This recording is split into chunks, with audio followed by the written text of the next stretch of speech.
I'm getting started on making myself a larger ironing area. So I've got a board here that is actually the top off of a pallet of flooring at Home Depot. And so I've taken that board and I've covered it with some wrap and zap. I've got some insulbrite pieces that I had left. And then what I'm going to do, as soon as I get this open, I may have to go cut it. I was hoping not to have to cut it. I like to save these for tying up things, tying up tomato plants, tying up gifts, tying up whatever. But I might have to cut this one because it's not coming loose. And what I'm going to do then is actually lay these out in a pleasing kind of order and sew it all together and have a piece that I'm going to wrap around this and then have my ironing table. It's just sitting, I've got a blanket under here to keep my dresser covered. It's just a little bit short of this, but that's okay. I probably don't even need it to be this wide really, but it's a good size for putting a quilt over and being able to, I like to use fusible batting in my quilts, but the problem with using an ironing board is that it's too flimsy when you're trying to move it to fuse down the batting in the center. So I'm hoping for something a little bit larger, this size, and then I can literally just take this dresser and move it slightly to be able to put a quilt over top of it. And when I'm not doing that, then I can keep it even with the table and have just some extra space to lay things out, and then just use a little bit of the ironing board here. Alright, well, this seems to be taking me forever to undo this knot, so... Okay, so I haven't got my pieces sewn together yet, but I'm going to lay it out something like this. I may have to sew on another row on both edges, just so that I have enough to tack underneath. But this is kind of the layout that I'm going for, and this is the name of the fabric line for those 10-inch squares, just in case you end up liking this ironing board and want to try to do the same thing. So yep, The Little Things by Robin Kingsley of Bird Brain Designs. This is probably 2019, somewhere in there, 2020 maybe collection. So it might still be available. I think I probably got it through, I want to say Fat Quarter Shop, probably.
I forgot my feed dogs. I was just doing a quilting at hot pad.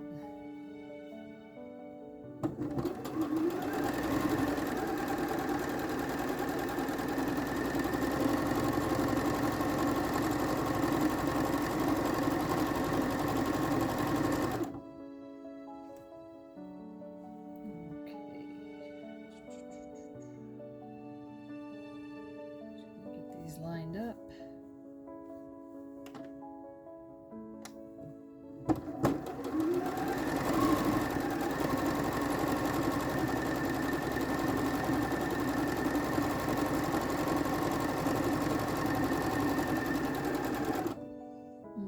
just going to sew all these together in rows.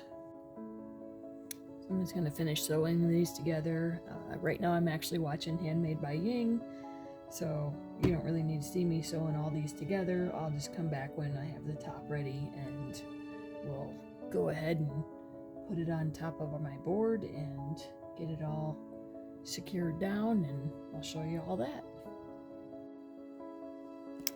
So I've got the cover for my ironing board all stitched together, and I used insulbrite and wrap and zap on top of the laminate sheet.